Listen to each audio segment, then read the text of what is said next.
بسم اللہ الرحمن الرحیم۔ السلام علیکم۔ Welcome to another episode of Universe Speak. آج میں آپ کو سناؤں گی ایک نوجوان کی دل دلا دینے والی ناقابل فراموش داستان۔ تو چلیے آج کی سٹوری کی طرف چلتے ہیں۔ جس آدمی کے ساتھ یہ ناقابل یقین ہیبت ناک حادثہ گزرا ہے، اس نے مجھ سے قسم دے کر مجھ سے وعدہ لیا تھا کہ میں نہ تو اس کا نام ظاہر کروں گا، نہ یہ بتاؤں گا کہ وہ شخص کون تھا، کہاں سے آیا تھا اور مجھے اپنی رونگٹے کھڑے کر دینے والی آپ بیتی سنا کر کہاں چلا گیا۔ میری اس شخص سے کہاں ملاقات ہوئی، یہ بھی اپنی جگہ پر ایک پراسرار واقعہ ہے۔ میں ان دنوں اپنی ایک زیر تحریر کتاب کو مکمل کرنے میں بہت مصروف تھا۔ جس ادارے کے لیے میں یہ کتاب لکھ رہا تھا، وہ کتاب کو جلد از جلد شائع کرنا چاہتے تھے۔ ایک تو وقت کم تھا، دوسرا اس کتاب کے لیے مجھے مکمل تنہائی اور یکسوئی کی ضرورت تھی، جو کہ شہر کے ہنگامہ پرور ماحول میں ملنی مشکل تھی۔ چنانچہ میں نے ایک روز بوریا بستر باندھا اور ایک پرفضا خاموش پہاڑی مقام پر آ گیا۔ یہاں میرے ایک دوست نے گرمیوں کا سیزن گزارنے کے لیے ایک چھوٹا سا کاٹیج بنا رکھا تھا۔ گرمیوں کا سیزن نکل چکا تھا، سردیاں شروع ہو گئی تھیں۔ اس پہاڑی کاٹیج میں بیٹھ کر میں کتاب کا باقی چند حصہ 15-20 دنوں میں کمپلیٹ کر سکتا تھا۔ اس کاٹیج میں ہر طرح کی سہولت موجود تھی۔ ایک نوکر زمان گل ہر سیزن میں وہاں موجود رہتا تھا۔ جس روز میں اس کاٹیج میں پہنچا، میرے دوست کا ملازم زمان گل بھی وہاں موجود تھا۔ یک بستہ ہوائیں چل رہی تھی۔ زمان گل نے بتایا کہ 2-1 دن میں یہاں برف گرنا شروع ہو جائے گی۔ کاٹیج کے چھوٹے سے ڈرائنگ روم میں ہی میں نے کھڑکی کے پاس اپنا پلنگ بچھوا لیا، آتش دان میں لکڑیاں جلائی، گرم پانی کروا کر منہ ہاتھ دھویا۔ زمان گل میرے لیے کافی بنا کر لے آیا۔ بڑا ہی سمجھدار نوجوان ملازم تھا۔ گرمیوں کے سیزن میں میرے دوست کی فیملی کے لیے یہ ہی کھانا وغیرہ بنایا کرتا تھا۔ اسی علاقے کا رہنے والا تھا۔ میں نے اسے پیسے وغیرہ دے کر ضروری سامان منگوا لیا اور اسے بتا دیا کہ میں سادہ غذا ہی پسند کرتا ہوں اور صبح کو ناشتے میں صرف چائے ہی پیتا ہوں۔ نہار منہ اٹھ کر چائے نہیں پیتا، جسے انگریز لوگ بیڈ ٹی کہتے ہیں۔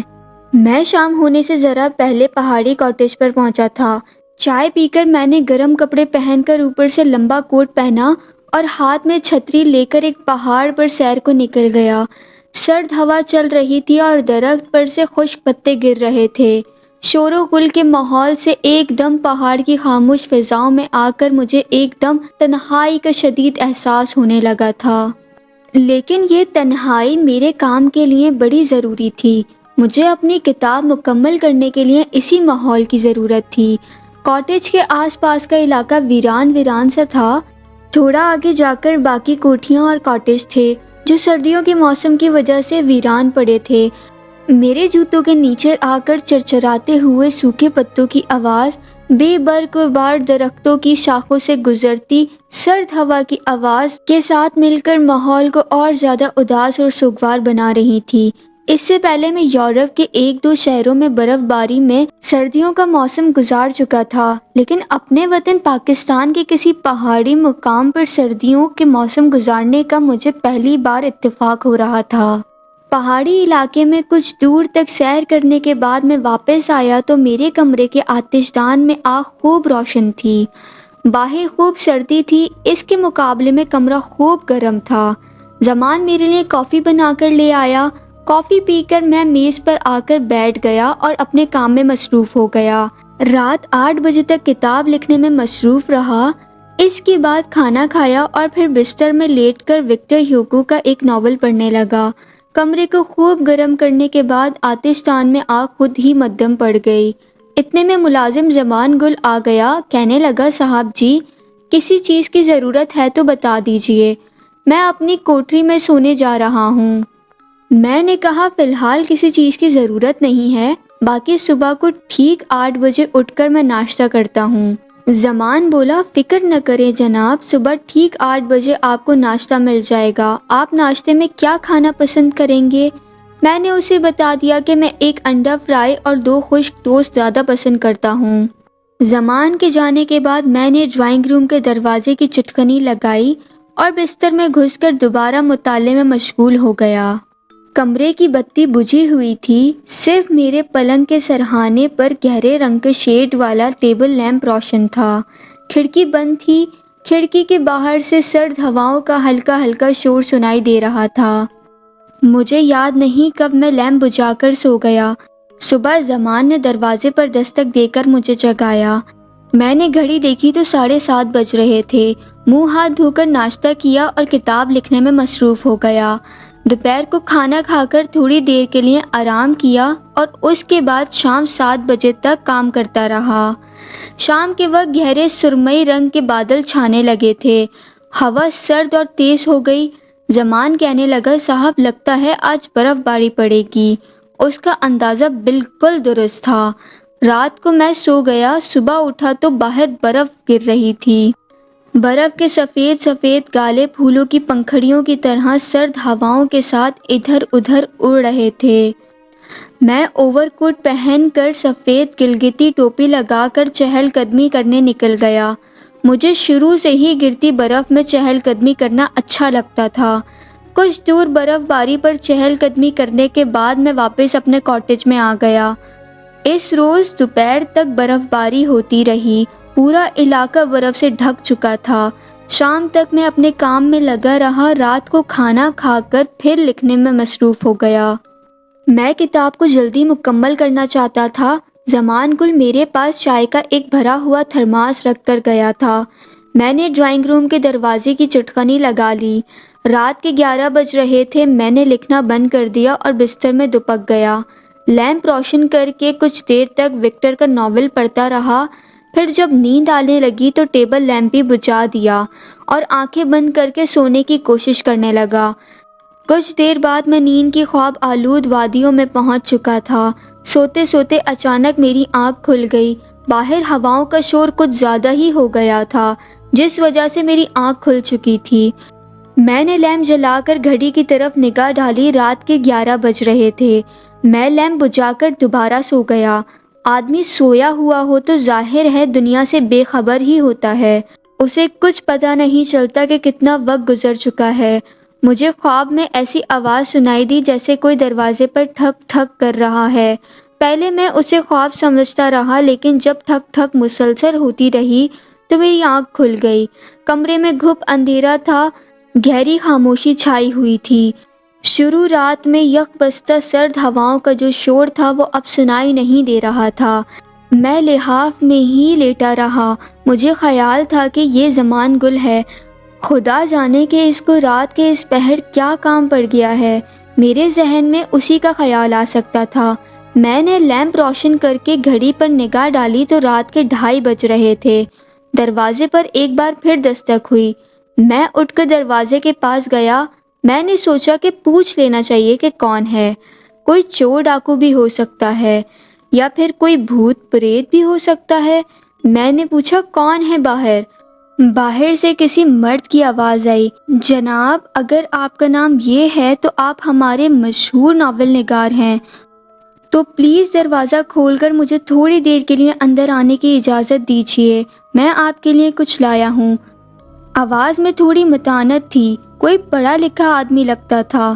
میں نے دروازہ کھول دیا۔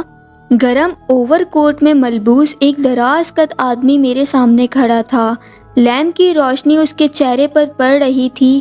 اس کی داڑھی تھوڑی بڑی ہوئی تھی، سر چترالی ٹوپی سے ڈھکا ہوا تھا۔ عمر یہی کوئی 40 ہوگی۔ شکل سے پڑھا لکھا اور ذہین لگتا تھا۔ اس کے ہاتھ میں لکڑی کی چھڑی تھی جو گویا برف میں چلنے کے لیے تھی، اور دوسرے ہاتھ میں ایک تھیلا تھا جو اس نے بغل میں دبایا ہوا تھا۔ میں نے کہا، اندر آ جائیں۔ میں نے دروازہ بند کر دیا۔ وہ شخص صوفے پر بیٹھ گیا۔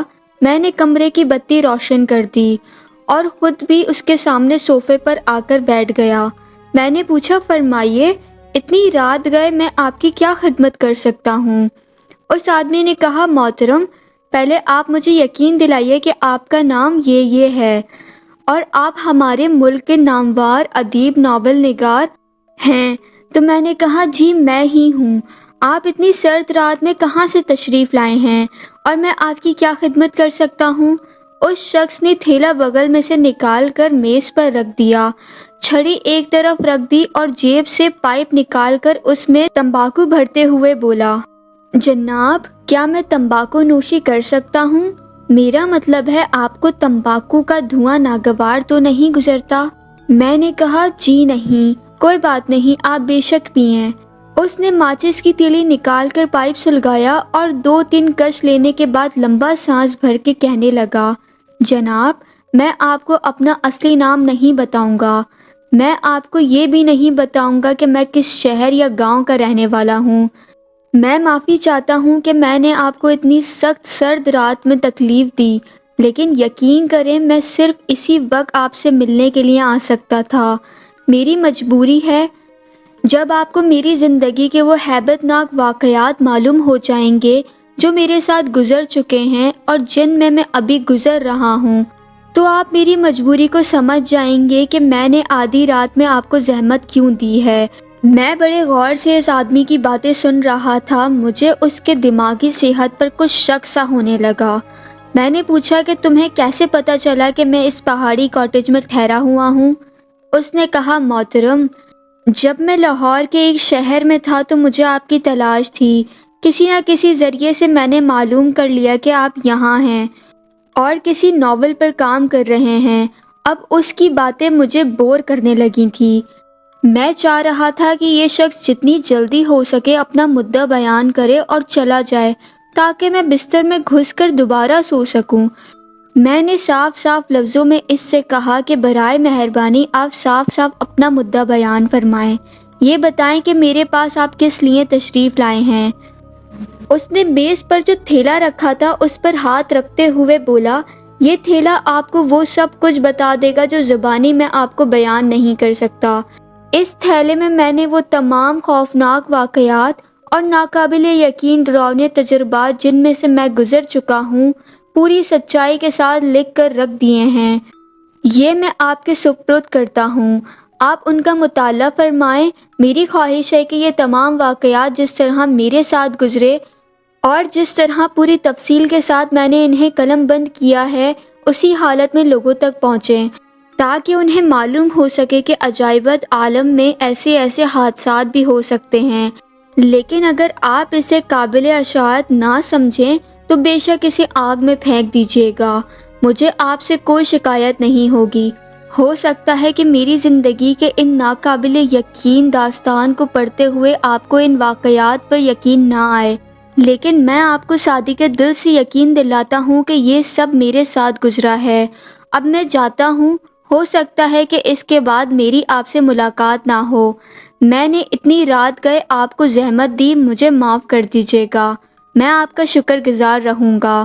یہ کہہ کر وہ شخص چھڑی پکڑ کر اٹھا اور میرا ایک بار پھر شکریہ ادا کرتا ہوا دروازہ کھول کر کمرے سے باہر نکل گیا۔ میں دروازہ بند کرنے لگا تو میں نے جھانک کر باہر دیکھا، کاٹیج کا صحن اور درخت برف سے ڈھکے ہوئے تھے، چاروں طرف بالکل خاموشی چھائی ہوئی تھی، برفیلی ہوا چل رہی تھی۔ مجھے وہ پراسرار شخص کہیں بھی دکھائی نہ دیا جو ابھی میرے کمرے سے نکل کر گیا تھا۔ میں نے جلدی سے دروازہ بند کر کے چٹکنی لگا دی۔ صوفے پر بیٹھ کر میں نے وہ تھیلا کھولا، یہ پلاسٹک کا ایک پرانا تھیلا تھا، اس کے اندر سے ایک مسودہ برآمد ہوا، سرخ بال پوائنٹ سے شکستہ حرف میں لکھی ہوئی اردو کی تحریر تھی۔ میں نے اسے پڑھنا شروع کیا تو میں نے اس کہانی کے حیرت انگیز موقوف الفطرت واقعات میں ایسا غرق ہوا کہ دن نکل آیا اور خبر تک نہ ہوئی۔ زمان گل نے آ کر دستک دی تو مجھے معلوم ہوا کہ دن نکل آیا ہے۔ ناشتہ کرنے کے بعد میں پھر مسودے کے مطالعے میں مصروف ہو گیا۔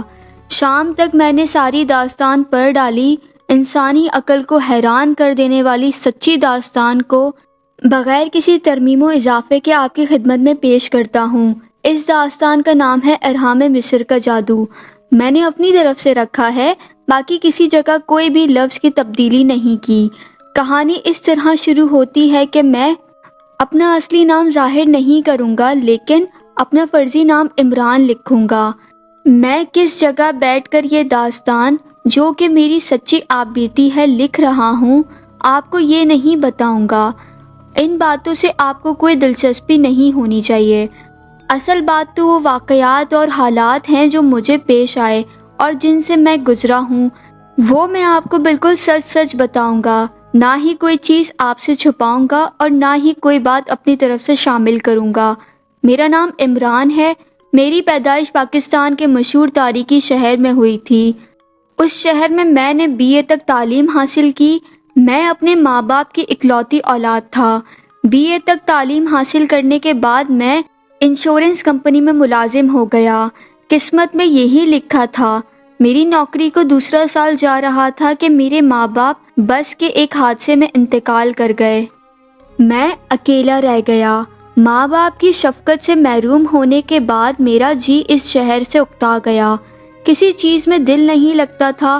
مجھے سیر و سیاحت کا شروع سے ہی بہت شوق تھا اور میں پاکستان کے خوبصورت شمالی علاقہ جات کی کئی بار سیاحت کر چکا تھا۔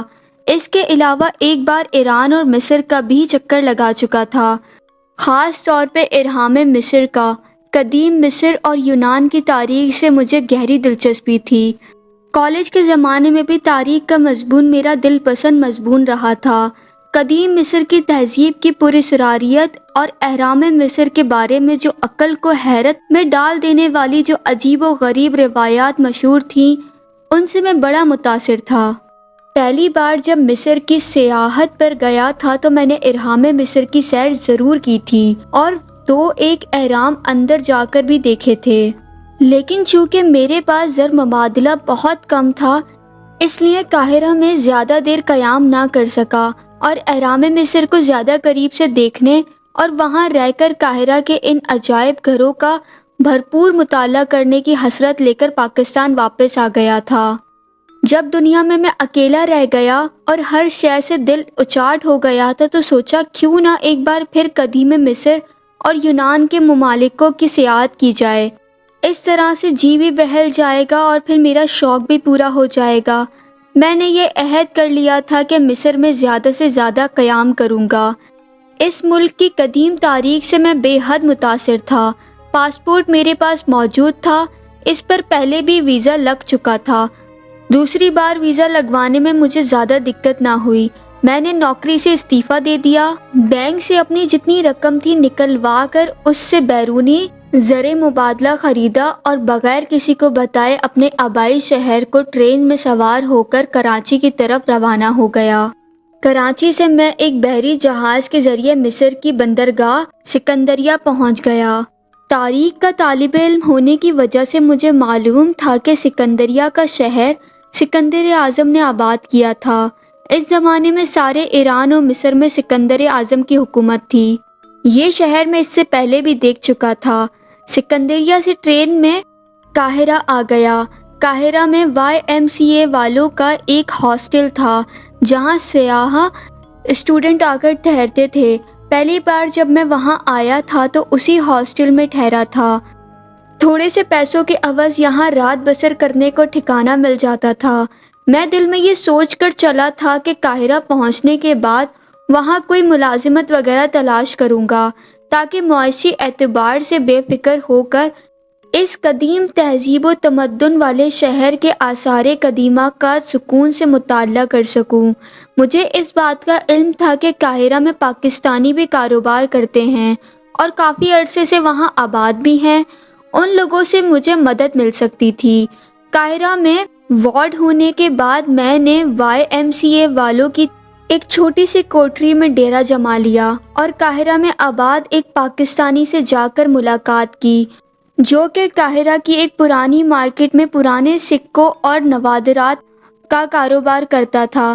اس نے میری طرف کوئی خاص توجہ نہ دی اور جب میں نے اسے بتایا کہ میں قاہرہ میں کوئی کام تلاش کر رہا ہوں تاکہ یہاں کوئی قیام کر سکوں تو وہ الٹا مجھے نصیحتیں کرنے لگا کہ خبردار، جتنی مدت کا ویزا ہے اس سے ایک بھی دن اوپر نہ ٹھہرنا۔ یہاں کی پولیس بہت سخت ہے اور پکڑ کر جیل میں بند کر دیتی ہے، اور یہاں کی جیلوں میں جو غیر ملکی ایک بار داخل ہو جائے پھر اس کا کوئی والی وارث نہیں ہوتا۔ میں سخت بد دل ہو کر واپس اپنے ٹھکانے پر آ گیا۔ اسی طرح میں 2-3 پاکستانیوں سے، دکانداروں اور تاجروں سے ملا انہوں نے بھی آؤ بھگت اور زبانی بات چیت کے علاوہ میرے لیے کچھ نہ کیا۔ شاید وہ بھی پردیس میں تھے اور مجبور تھے۔ بہرحال میں نے ہمت نہ ہاری اور کام کی تلاش میں لگا رہا۔ میں بڑی کفایت شاری سے خرچ کر رہا تھا تاکہ میرے پاس جو زر مبادلہ ہے وہ کم سے کم خرچ ہو۔ یوں سمجھ لے کہ صرف دال روٹی پر گزارا کر رہا تھا۔ شام کے وقت میں YMCA والوں کے چھوٹے سے آفس میں جا کر بیٹھ جاتا تھا۔ دفتر کا مینیجر ایک پرتگالی کرسچن تھا، میرے ساتھ بڑی محبت سے پیش آتا۔ ایک روز میں دفتر میں بیٹھا تھا کہ ایک گھنگریالے بالوں والا خوش شکل نوجوان اندر آیا۔ اس نے پتلون اور بشرٹ پہنی ہوئی تھی۔ ہم ایک دوسرے کے دوست بن گئے تھے۔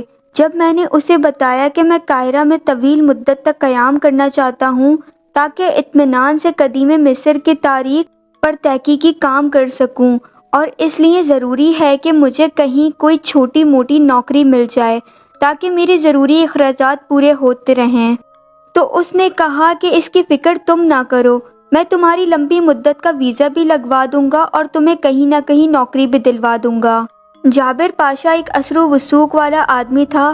اس نے ایک ہفتے میں ہی مجھے نوادرات کے ایک اسٹور میں کام دلوا دیا۔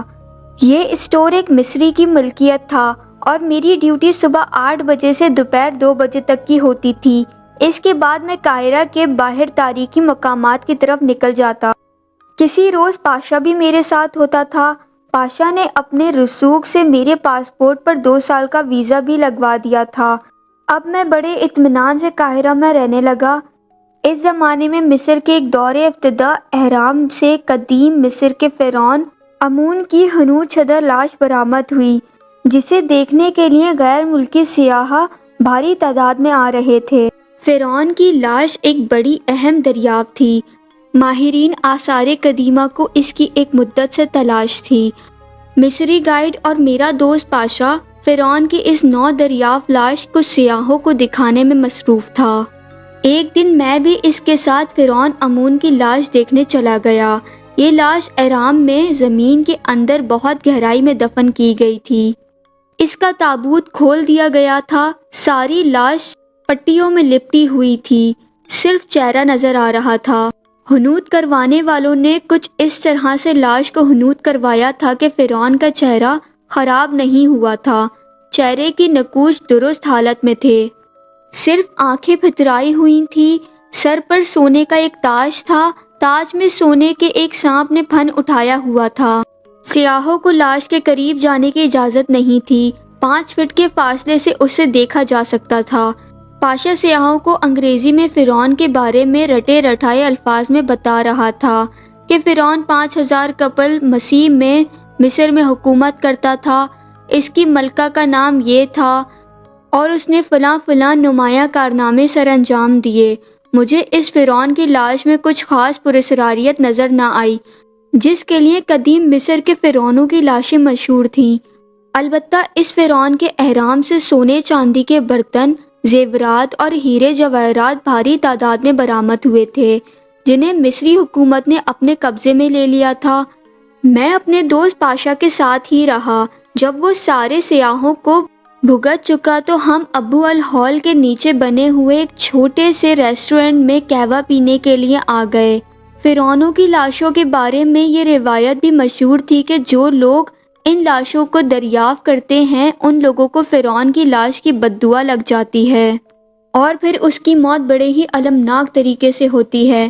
میں نے اس بارے میں پاشا سے بات کی تو وہ بولا، شروع میں جب پہلی بار اہرام کی کھدائی ہوئی تھی اور فرعونوں کے تابوت کھولے گئے تھے تو ان لوگوں میں کچھ آدمی فرعون کی بددعا کا شکار ضرور ہوئے تھے اور ان کے بارے میں سنا گیا کہ کوئی فرانس اور کوئی انگلستان میں عجیب و غریب بیماری میں مبتلا ہو کر مر گیا، مگر اب اس قسم کی کوئی بات سننے میں نہیں آئی، شاید اس لیے کہ تقریباً سارے اہرام کھودے جا چکے ہیں۔ میں نے کہا، لیکن آمون فرعون کا اہرام تو حال میں ہی کھودا گیا ہے، اس کی بددعا کسی کو نہیں لگی؟ پاشا پیالیوں میں قہوہ ڈال رہا تھا، کہنے لگا، میں ایک پیشہ آور گائیڈ ہوں، یہ ہی میری روزی کا ذریعہ ہے، اگر میں ان باتوں پر دھیان دینے لگوں تو کھاؤں گا کہاں سے؟ ہم خاموشی سے قہوہ پینے لگے۔ پاشا کے چہرے پر ایک ایسے تاثرات تھے جیسے وہ کچھ سوچ رہا ہو۔ میں نے اسے کہا، مجھے تو اس فرعون کی لاش میں کوئی خاص بات دکھائی نہ دی۔ پاشا نے جیب سے پیکٹ نکال کر سگریٹ سلگایا، اس کا ایک کش لگایا اور میری طرف تھوڑا سا جھک کر بولا، اس فرعون امون کے بارے میں کہا جاتا ہے کہ اسے شاہی دربار کے کاہن اعظم نے زہر دے کر ہلاک کیا تھا۔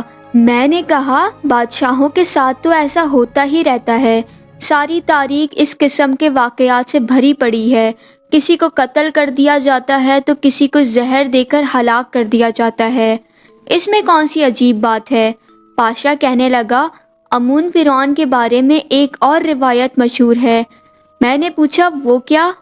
پاشا بولا، جس جادوگر کاہن نے فرعون کو زہر دے کر ہلاک کیا تھا، اس نے فرعون کی لاش کا پتلا بنا کر اس پتلے کے دل میں ایک خنجر گھونپ دیا تھا، پھر اس پتلے کو ایک چھوٹے سے تابوت میں بند کر کے تابوت کو احرام کے اندر ہی کسی خفیہ تہخانے میں چھپا دیا گیا تھا۔ فرعون کے پتلے پر ایک طلسم پڑھ کے پھونک دیا تھا۔ ایسا اس لیے کیا تھا کہ فرعون کی روح کاہن سے بدلہ لینے کے لیے اسے ہلاک نہ کر سکے۔ یہ بھی کہا جاتا ہے کہ کاہن جادوگر نے فرعون کے پتلے کی روح کو اس طلسمتی پتلے کے اندر جکڑ دیا تھا۔ کہتے ہیں کہ اگر کوئی شخص فرعون کے دل میں اترا ہوا خنجر باہر نکال لے تو فرعون کی روح آزاد ہو جائے گی اور اپنے قاتل کاہن کی نسل کا کوئی بھی افراد دنیا کے کسی خطے میں بھی موجود ہوگا تو اس کو ایک ایک کر کے مار ڈالے گی اور یوں کاہن سے اپنے قتل کا بدلہ لے کر سکون حاصل کر لے گی۔ پاشا کی یہ باتیں میں نے بڑی دلچسپی کے ساتھ سنی، لیکن میں نے ہنس کر کہا، پاشا، یہ محض افسانی باتیں ہیں، حقیقت کی دنیا میں ان کا کوئی تعلق نہیں ہے۔ پاشا نے سگریٹ کا کش لگایا اور اس کا دھواں اڑاتے ہوئے بولا، میرے دوست، قدیم اہرام مصر کی ایک اپنی حقیقت کی دنیا ہے۔ ان اہرام میں ایسی باتیں چھپی ہوئی ہیں کہ جن کو دیکھ کر انسان کو یقین نہیں آتا کہ آج کی مادی اور سائنسی دنیا میں بھی ایسا ہو سکتا ہے۔ میں نے ان پراسرار اہرام میں گھوم پھر کر ایک عمر گزار دی ہے۔ میں نے اہرام کی خالی راہداریوں اور سنسان دلانوں میں نظر نہ آنے والے انسان کے قدموں کی چاپ سنی ہے۔ کئی بار مجھے ایسا لگا جیسے 5000 سال پرانی کوئی عورت ہلکا سا قہقہا لگاتے ہوئے میرے پاس سے گزری ہے۔ مجھے معلوم ہے یہ ہزاروں سال پرانے اہرام، جن کو ہم مردہ ٹیلے کہتے ہیں، زندہ ہیں۔ یہ سانس لیتے ہیں اور جب تمام سیاح چلے جاتے ہیں اور سناٹا چھا جاتا ہے تو یہ اہرام خاموشی کی زبان میں ایک دوسرے سے باتیں بھی کرتے ہیں۔ پاشا کی آواز اور لہجہ پراسرار سا ہوتا جا رہا تھا۔ وہ خود بھی ہزاروں سال پرانے فرعون کے زمانے کا کوئی آدمی لگنے لگا تھا۔ اس کی باتوں میں واقعی دلچسپی پیدا ہونے لگی۔ مجھے یوں محسوس ہونے لگا تھا کہ پاشا سچ کہہ رہا ہے اور اہرام مصر میں کوئی پراسرار اور طلسمتی توانائی ہزاروں برس گزر جانے کے بعد آج بھی موجود ہے۔ میرا خیال فرعون امون کے پتلے کی طرف چلا گیا۔ میں نے پاشا سے پوچھا، پاشا، تم تجربہ کار پرانے گائیڈ ہو، اہرام مصر کے تمام تہہ خانوں اور خفیہ راہداریوں سے واقف ہو، تمہیں تو معلوم ہوگا کہ فرعون امون کا وہ پتلا کس خفیہ جگہ پر دفن ہے جس کے سینے میں جادوگر کاہن نے خنجر گھونپ رکھا ہے۔ پاشا نے آنکھیں سکوڑ کر میری طرف دیکھا۔ تم یہ کیوں پوچھ رہے ہو؟ میں نے کہا، بات یہ ہے میرے دوست، میرا جی چاہتا ہے میں اس پتلے کے سینے سے جادوگر کاہن کا خنجر نکال کر فرعون کی 1000 برس سے قید روح کو آزاد کر دوں۔ پاشا نے سگریٹ ایش ٹرے میں بجھایا اور پیالی میں قہوہ ڈالتے ہوئے کہنے لگا، ایسا خیال کئی بار میرے دل میں بھی آیا ہے کہ میں فرعون امون کے پتلے کے سینے سے خنجر نکال دوں اور اس کی جکڑی ہوئی روح کو آزاد کر دوں، کیونکہ اس پتلے کے بارے میں ایک اور روایت بھی سینہ بہ سینہ چلی آ رہی ہے کہ جو بھی اس پتلے کے سینے سے خنجر نکال کر فرعون کی روح کو آزاد کرے گا، فرعون کی روح اس شخص کو انعام دے گی، اور انعام یہ ہوگا کہ وہ اس شخص کی زندگی کی ایک خواہش جو وہ کرے گا وہ پوری کر دے گی۔ اور مجھے یہ معلوم ہے کہ فرعون کی روحیں ایسا کر سکتی ہیں۔ میرے دل میں فرعون کے طلسمتی پتلے کے متعلق اور تجسس پیدا ہو گیا۔ میں نے پاشا سے کہا، تو پھر تم نے ایسا کیوں نہیں کیا؟ پاشا بولا، پہلی بات تو یہ ہے کہ مجھے بالکل معلوم نہیں کہ کاہن جادوگر نے فرعون آمون کا پتلا کس اہرام میں دفن کیا ہے۔